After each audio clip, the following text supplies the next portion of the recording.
Agora sim, mais uma vez bem-vindos, o Endotox está começando. E nessa primeira rodada do bloco da infância e da adolescência, trataremos dos sintomas e toda a importância que os sintomas devem ser considerados justamente nesse período do início da vida da mulher. E para participar dessa rodada de debates, vou apresentar nossos participantes. À minha esquerda temos o Dr. Tomio Arazawa, que é idealizador do Endotox, médico ginecologista, especializado em cirurgias minimamente invasivas. Aqui ao meu lado, a doutora Juliana Esperandio, médica ginecologista, também especializada em cirurgias minimamente invasivas. Bom dia. Ao meu lado esquerdo, tenho o prazer de receber a doutora Thalita Alves Araújo, médica ginecologista, também especialista em cirurgia ginecológica minimamente invasiva. Bom dia. E, fechando esta roda, temos também o prazer de receber a Cristiane Salles, que é nutricionista, com foco em saúde da mulher e também com mestrado e doutorado em ciências de alimentos. Teremos oportunidade para discutir os principais aspectos dos sintomas nessa fase da vida. Os sintomas da endometriose podem aparecer muito cedo na vida das mulheres. Como fazer para identificá-los? Como diferenciar o normal do anormal? Para isso, traremos algumas perguntas chaves para o debate. Você que nos acompanha pode também participar. Aí do lado direito da tela, vocês têm espaço para fazerem perguntas que poderão ser trazidas a nós aqui para a roda de discussão.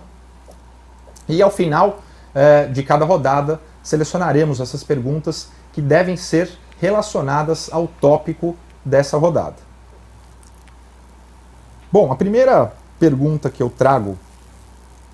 só lembrando também vocês que daqui a pouquinho algumas enquetes serão lançadas, são perguntas direcionadas a você que está na audiência. Vocês terão um tempo para respondê-las e ao longo dessa rodada também receberemos as respostas dessas perguntas da audiência para debatermos entre todos os participantes. Então, por favor, quando sinalizarem aí as enquetes, respondam essas enquetes. Muito bem. Vamos para as perguntas dessa primeira rodada. E a primeira que eu trago, eu vou direcionar ao meu amigo e parceiro, Dr. Tomio. A endometriose ela é majoritariamente reconhecida como uma doença que acomete mulheres adultas. Mas observamos cada vez mais que mulheres jovens, desde muito cedo, não apenas podem ter os sintomas, mas já o diagnóstico da doença. É possível, Tomio, ter endometriose mesmo antes de iniciar as menstruações? Como isso pode ser explicado? Excelente, Gil. Isso é uma pergunta realmente que ronda, né, o nosso dia a dia e, de fato, a endometriose pode já estar presente mesmo antes do início das menstruações das mulheres, né? Isso acontece por quê? Principalmente por um fator genético da doença, que já sabemos que a endometriose tem sim um fator hereditário associado, então ter parentes de primeiro grau, especialmente com um diagnóstico de endometriose, aumenta a chance do diagnóstico de endometriose nessa paciente. E também por um fator da formação embriológica. Existe uma teoria da origem da endometriose, que é a teoria embriológica, que fala que os focos de endometriose já poderiam estar presentes nas mulheres mesmo antes do nascimento. E aí essas lesões podem ficar assintomáticas ou pouco sintomáticas ao longo da infância, e chegando à puberdade, com os ovários funcionando, essas lesões podem ser estimuladas pelo hormônio estrogênio, que vai levar ao desenvolvimento das mamas, pelos pubianos e até a menstruação, e esse estímulo hormonal pode sim levar ao desenvolvimento de sintomas associados nessas pacientes, né? E existem estudos demonstrando, né, a presença desses focos de endometriose em fetos femininos, e também existem relatos de casos de achados de endometriose em meninas com dores pélvicas antes mesmo da primeira menstruação, que quando foram operadas, né, tiveram um achado realmente comprovado de endometriose nessas pacientes. Então, respondendo, sim, é possível ter endometriose mesmo antes das primeiras menstruações. Perfeito, Tomio. Alguém ainda dentro desse tópico gostaria de acrescentar alguma discussão? queria adicionar só. É um prazer estar aqui, gente. Bom dia. Que pode ter sintomas, inclusive, né? É mais raro, mas existem algumas pacientes, inclusive pacientes que a gente acompanha na clínica, que não menstruaram ou têm história de terem dores e sintomas específicos desde antes da primeira menstruação. Então, não só a presença, como também a presença de sintomas. Né? Acho que isso é fundamental, esse destaque, que não só os sintomas estão presentes, mas existem já sim comprovação em meninas que precisaram ser submetidas a cirurgias por dores imaginadas serem de outra origem, que acabaram tendo endometriose identificada. Então, de fato, aquela história de que a endometriose só surgiria pela menstruação, pela presença da menstruação, não é bem assim que funciona. E até para continuar no debate, seguindo aqui na roda, vou perguntar para a Thalita, quais são os sintomas, Thalita, que devem ser valorizados na menina adolescente, que a gente não pode deixar passar em branco? Oi, gente. Na verdade, toda mulher que tem sintomas, independentemente da idade, a gente precisa valorizar, sobretudo, o impacto desses sintomas na qualidade de vida da mulher. Então, adolescentes que têm cólicas importantes no período menstrual e fora dele, dor para evacuar, dor a urinar, tudo isso pode comprometer a qualidade de vida da mulher e a gente tem que sim pensar em endometriose. Uma outra questão muito importante também é a sexualidade. Então tem mulheres que têm disfunções, comprometimento da vida sexual por conta da endometriose e mesmo na adolescência esses sintomas precisam ser valorizados. Eu queria complementar também. Pode Claro. complementar. Excelente colocação da doutora Thalita. Eu queria complementar que, além dos sintomas, né, existem, os estudos mostram alguns sintomas específicos que as pacientes mais jovens têm em relação às adultas. Então, por exemplo, sintomas sistêmicos podem ser mais presentes, como náusea, fadiga. Esses sintomas também podem estar presentes nessas pacientes e, digo mais, são mais frequentes em pacientes mais jovens e tem que ser um sinal de alarme para a investigação. Então, perfeitamente colocado, quanto impacta desde o início, né, da vida dessa mulher, dessa adolescente, dessa criança, e ainda assim, esses outros sintomas, que muitas vezes são menos valorizados ainda, né, do que a dor, tem que ser um sinal de alerta para investigação por parte dos profissionais de saúde, da escola, dos cuidadores dessas crianças e dessas adolescentes. Eu gostaria só de ressaltar um ponto, né, nesse ponto da fadiga em específico, que ele é muito desvalorizado. Quando se pensa na endometriose, se liga logo diretamente à dor, à cólica menstrual. Mas em algumas pacientes, inclusive, que são assintomáticas, esse sintoma não vai ser relevante. E cada vez mais vem se comprovando e se falando da presença da fadiga crônica nessas pacientes, né? E como a doutora Juliana acabou de comentar, a gente precisa estar atento a isso, ele pode começar já nessa fase. E é preciso observar isso também e relacionar com a possível endometriose. Excelentes colocações, começando pela Thalita, complementação da Juliana e da Cristiane. E ressaltar que eu acho que é a dúvida de muitas meninas jovens e das mães, principalmente, que muitas vezes são as responsáveis que podem fazer a diferença nesse momento, é que quando diferenciar, então, essa cólica que muitas meninas podem ter, e obviamente não são todas as cólicas que significam a presença de endometriose. Então, existe já comprovados estudos que algumas características das cólicas, sim, devem chamar atenção. Então, vou ressaltar que a cólica chamada de incapacitante, aquela dor que impede a menina ou a mulher jovem de fazer as suas atividades, ir à escola, perder provas na escola, não conseguir fazer atividades esportivas, precisar ficar de cama, precisar ir ao hospital com frequência para receber medicações endovenosas, ou toma medicações e a cólica não melhora. E mais ainda, se essas cólicas vêm acompanhadas de vômitos ou desmaios, nessa fase da adolescência, esse tipo de sintoma não deve ser passado em branco, não deve ser considerado normal, apenas uma cólica. Isso já é um alerta para a possibilidade de alterações funcionais e a endometriose, com certeza, é o principal diagnóstico por trás de sintomas como esse. Alguém tomou alguma colocação? Só ainda? assino embaixo, isso é realmente só colocações brilhantes aqui. Maravilha. Só uma lembrança a vocês da audiência, pessoal, que as enquetes desta primeira rodada já estão aí na plataforma para vocês e elas se encerram em 7 minutos. Então, quem não respondeu, responda, porque ainda ao final, ao término dessa rodada, vamos trazer aqui os resultados dessas enquetes. Vamos para uma terceira pergunta e agora eu convoco a Cris Salles para me ajudar na resposta. Sabemos que os sintomas são os primeiros indícios da suspeita para qualquer doença, inclusive para endometriose. E a conscientização é um dos pontos-chave para a melhora do diagnóstico, especialmente nessa fase da vida. Além de conscientizar as pacientes e famílias, também é preciso conscientizar as redes de contato, de apoio, ou seja, profissionais de saúde, escolas. Qual a melhor forma da gente fazer isso, Cris?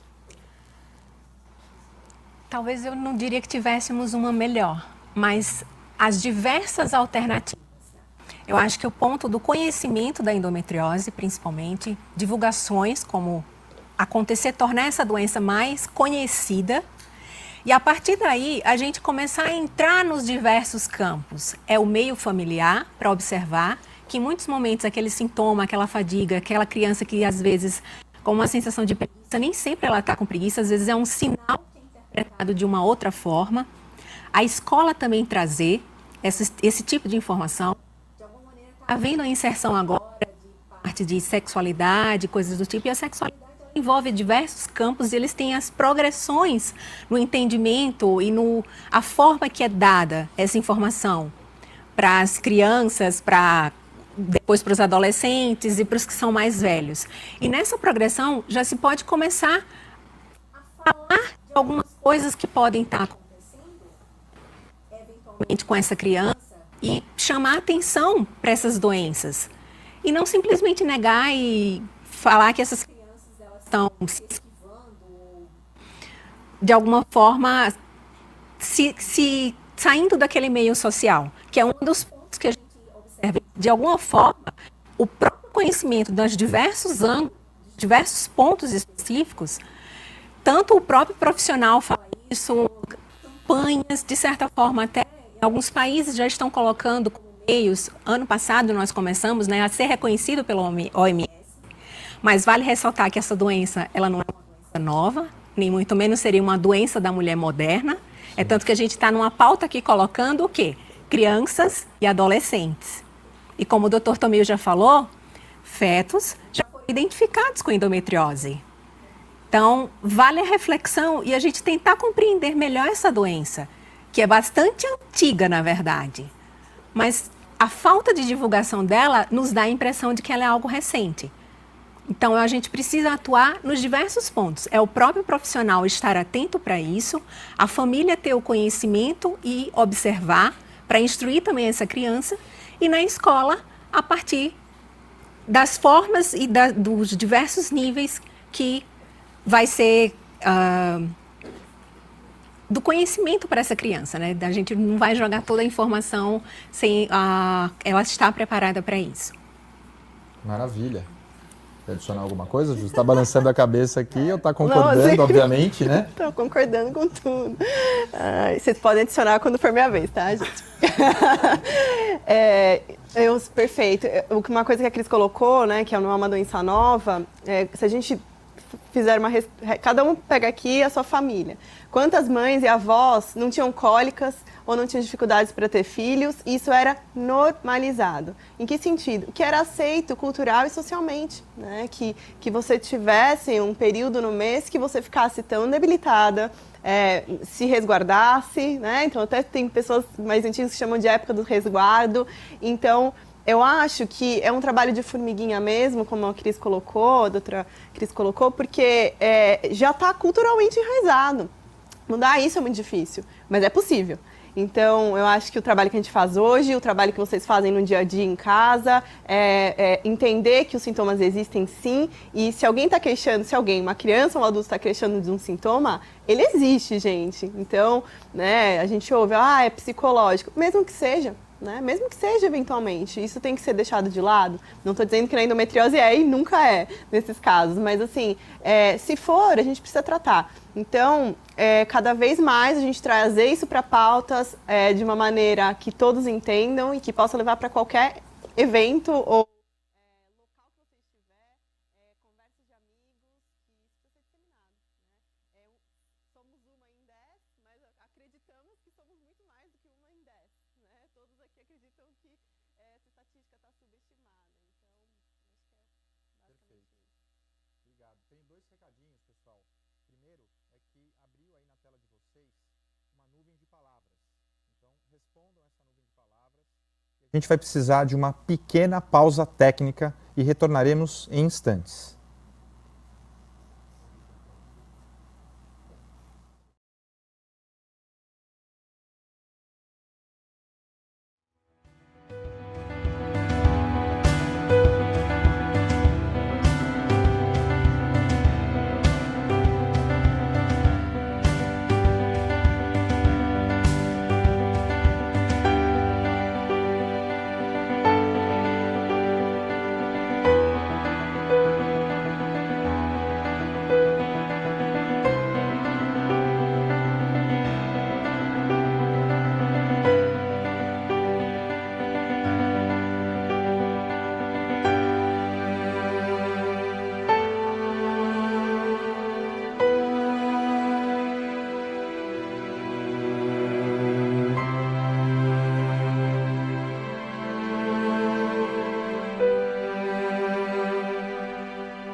alguns problemas técnicos estavam sendo resolvidos para melhorar a qualidade do áudio para vocês.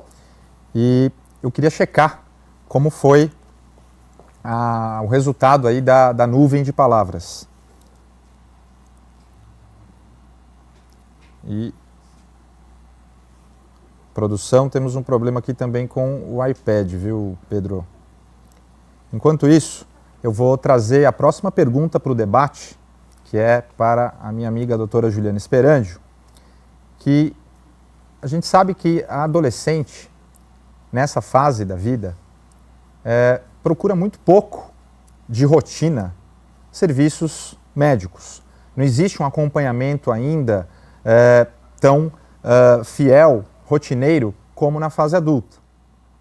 Então a dúvida que fica, porque a adolescente está bem naquela transição, muitas vezes perdeu a necessidade do acompanhamento com o pediatra e ainda não tem necessidade de iniciar o acompanhamento com um ginecologista. Mas o que fazer para essas meninas, jovens, adolescentes, que estão com esses problemas que acabamos de discutir anteriormente? Então a pergunta é, Ju, primeiro, qual o profissional ideal para acompanhar? É ainda o pediatra?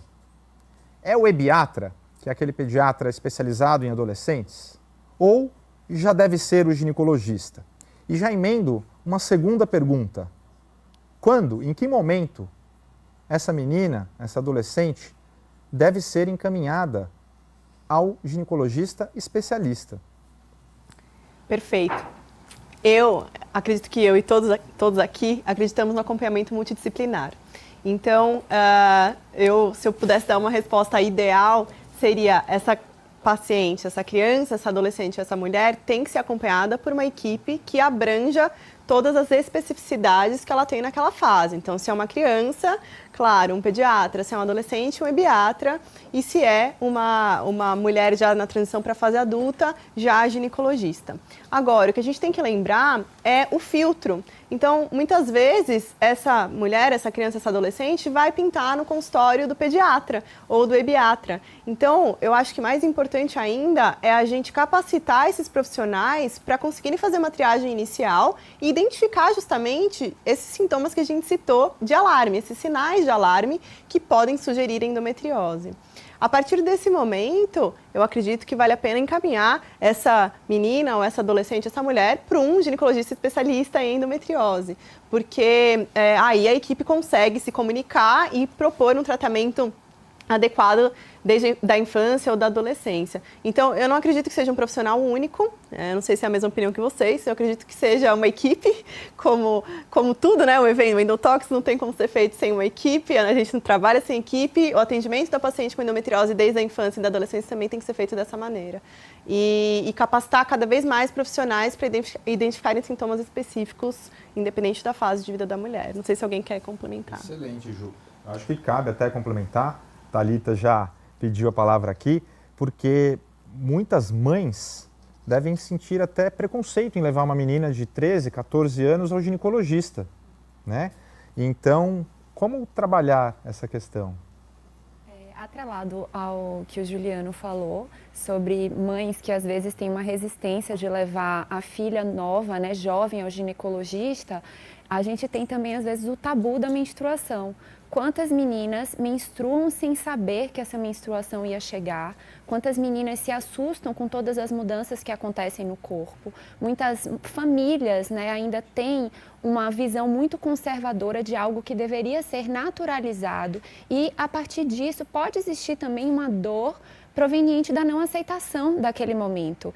E a partir do momento que essa jovem é encaminhada para o especialista em endometriose, como a Juliana falou, esse profissional também vai ser capaz de avaliar se aquela dor é uma endometriose ou possa ser aquela dismenorreia primária que foi comentada no início do programa. Perfeito. Tomil também acho que tinha... Sim.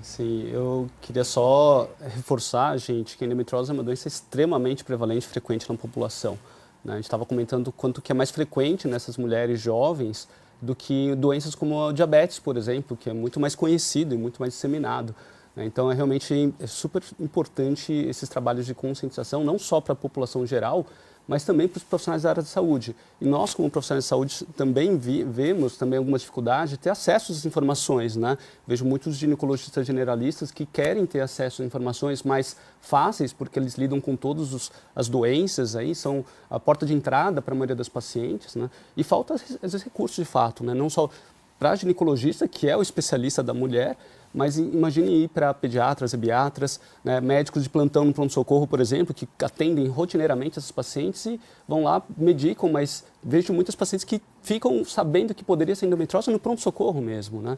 Então esse trabalho de conscientização é realmente fundamental, começando por essa fase, né, justamente para diagnosticar precocemente e cuidar dessa paciente precocemente também para evitar outras complicações à sua saúde. Perfeito. Acho que essa primeira rodada tinha o intuito justamente de trazer a relevância dos sintomas. E no decorrer desse bloco, trataremos nas próximas rodadas sobre a prevenção, sobre o diagnóstico especificamente, aí poderemos trazer bastante aqui como fazer o diagnóstico nessa fase específica da vida, sobre a relevância social e sobre o tratamento. Essas serão as próximas rodadas. Só trazendo para vocês algumas das palavras mais mencionadas na nuvem de palavras que a gente soltou agora no início da rodada. E a pergunta era: como você se sente no início do Endotox nessa manhã?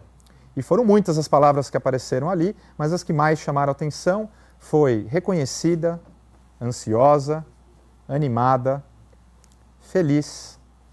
Então, acho que a ideia é justamente trazermos esse reconhecimento, este ânimo, porque a vida, começando já nessa fase, pode ser diferente com o conhecimento.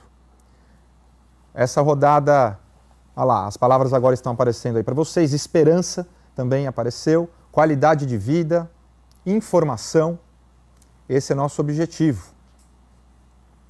Nós sentimos também muitos dessas qualidades aí que foram expressadas pela audiência. A gente está esgotando o tempo desta primeira rodada. Não tivemos tempo nessa primeira rodada de responder perguntas ao vivo recebidas de vocês, mas fiquem tranquilas porque esse bloco ainda tem mais 4 rodadas e a gente acho que vamos ter um tempo para uma pergunta. Temos a pergunta? Perfeito. Tem uma pergunta muito interessante da Aline Santos, que está sendo compartilhada agora para vocês. Se é possível já nascer com endometriose? E essa pergunta estava na fala inicial da pergunta do Dr. Tomil, que talvez nem todos puderam acompanhar, e eu vou pedir para ele rapidamente responder novamente. Perfeito, Aline. Pode sim, tá? Justamente, não todo mundo, tá? A gente não tem como falar que todas as mulheres com diagnóstico de endometriose na idade adulta nasceram com esses focos, tá? Mas é uma das hipóteses de origem da endometriose, tá? Justamente, de novo, pelo fator genético da doença e pelo impacto na formação embriológica também, né? Os focos de endometriose podem vir das mesmas células de origem embriológica, quando, né, você era, por exemplo, um embriãozinho dentro do útero da sua mãe, né, e na formação do sistema reprodutor, do útero, das trompas, do ovário, da parte superior da vagina ali, esses focos, ao invés de serem reabsorvidos, poderiam ficar instalados ali e quietos ao longo de boa parte da sua vida até começar as menstruações, o ciclo ovulatório, o ciclo hormonal, e aí sim esses focos serem estimulados. Então a resposta é sim. Uma mulher com endometriose pode ter sim nascido, né, com esses focos e muito antes então do início dos sintomas. Exatamente. É isso que defende uma das teorias que explica a origem da doença, que é a teoria embrionária. Muito bem, vamos fazer um rápido intervalo para a próxima rodada. Estaremos ao vivo em poucos minutos.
menstruação veio tarde porque eu era bailarina clássica. Então, 15, 16 anos. Eu menstruei a primeira vez com 13 anos e desde nova, desde adolescente, eu sentia cólicas. Eu menstruei com 12 anos. Em sintomas de endometriose, eu acho que foi antes de eu engravidar, na verdade. As dores fortes mesmo, assim, de endometriose a partir dos 30. Precisava faltar no colégio, no ensino médio. Imagina, você sente muita dor, você fica assim, a ponto de ficar de cama mesmo. Que eu acordava e mal conseguia levantar da cama, assim, desde novinha as dores eram bem fortes. Então, como que você vai trabalhar? Como você vai se produzir? Como que você vai estudar? Já aguentei tanto tempo trabalhando com dor que no final do dia desmaiei. Então, querendo ou não, profissionalmente, você fica parada. Então, quando isso afeta uma companheira excelente que você tem, afeta a sua vida porque você deseja sempre o melhor. E eu acabo descobrindo que é uma coisa que eu não posso oferecer.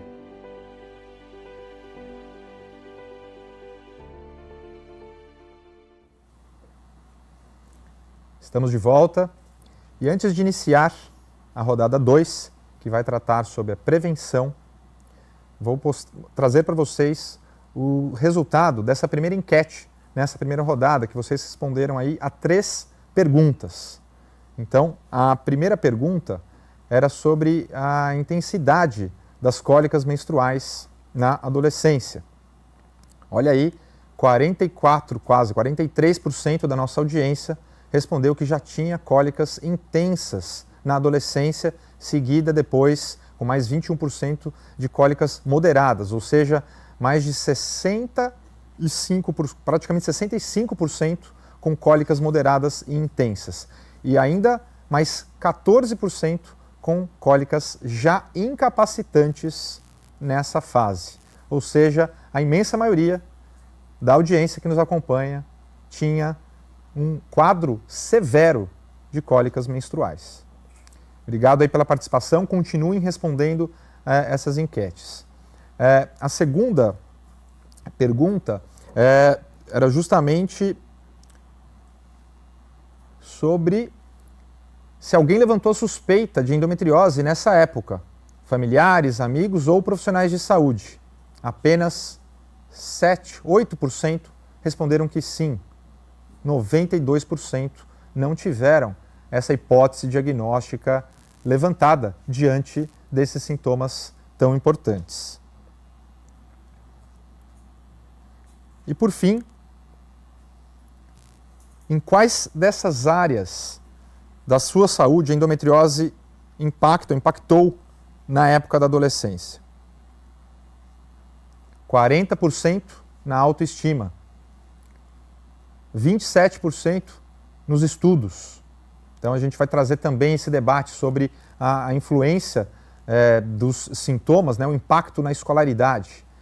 16% nos relacionamentos e mais 8% nas atividades esportivas e também na sexualidade, cerca de 6%. Lembrando que essa é a fase, é o período que a maioria das mulheres está iniciando a sua vida sexual ativa. Então, muito obrigado pelas respostas e a gente vai agora dar seguimento para a rodada 2. Eu continuo com a mesma equipe de debatedores